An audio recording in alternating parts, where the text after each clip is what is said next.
Hello everyone, the crafting bench here today, or ERRSTL if you're watching me from Reddit. And today I've got a nifty redstone contraption to show you guys. What it is a dispensary. So you can dispense items. I have not labeled these selections just because I didn't want to fill all the dispensers with items. So for example, this is actually hooked up to soul sand for our example later, which I'll show you in a second. So you have all your items set up, and then you can select 64, 32, 16, or 8. So let's go ahead and set it to 8. And this you can have multiple items selected. Doesn't really matter. So let's reset that. And we should get 8 soul sand when we press this button. The neat thing is when it comes out of here, it's all in a perfect stack. So I can't actually open my inventory. 8 items. So let's go ahead and test 16. Bump it up a notch. The cool thing about this design is the redstone behind it is actually pretty quick. I think the longest you have to wait is like 5 or 6 tenths of a second for everything to be set up when you change the number of items dispensed, which is very nice. So we should have gotten 16. Yep, we got 16. Go ahead and test 32.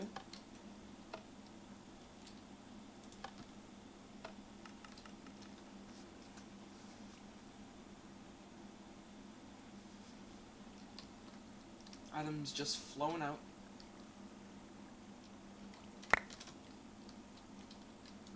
32. And last but not least, 64. This one will take a little bit, because it dispenses at an item per tenth of a second. So there's 64 in there. So 64 tenths of a second, or 6 seconds, 6.4 seconds to dispense all of it.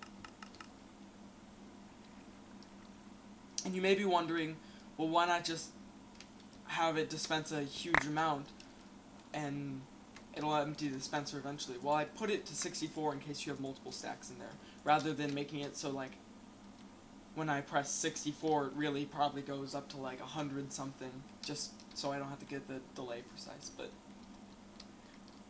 let's go ahead and break down the redstone. This is a very, very complex machine. I'm going to start with the GUI, Graphical User Interface, or GUI. And so you obviously know how the displays look when they are selected. I can reset that. So let's go back to the redstone. We're going to start with this panel here. They're different panels because this one you can have multiple things selected. This one you can only have one at a time selected. So it's a very common design. It's kind of hard to see, but basically it'll give you an output here and an output on these lamps. This one here, you can have multiple selected. It uses pistons and then a reset line rather than a reset line built in the selection. It's fairly simple if I had it separated out. This also goes out here to the dispenser setup.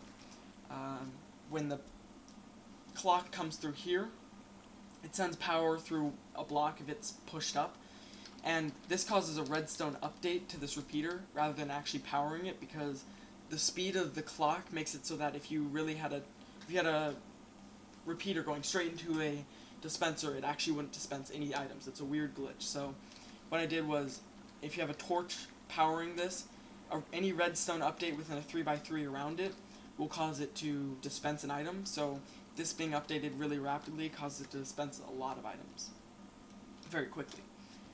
So let's go to the decoder setup. So as you see, we have 4 selections. They each go to their own line of decoder, and each line of the decoder can hold 8 bits of memory at any given time, but most of them only control, the maximum they control is 1, 2, 3, 4, 5. So if you look at this as binary numbers, each one represents a different binary number. So I don't know binary very well, so this is 1, 0. There should be redstone here, but there's not for just efficiency reasons. So 1 0 1 0 1 0 1 1. This one here would be 1 0 1 0 1 1 0 0. This one would here be 1 0 1 1 0 0 0 0. And this one would be 1 1 0 0 0 0 0 0, or just 1 1. The zeros at the end aren't necessary, but they're actually there. So let me go back and select 8 for example. So this decoder setup goes to our delay system.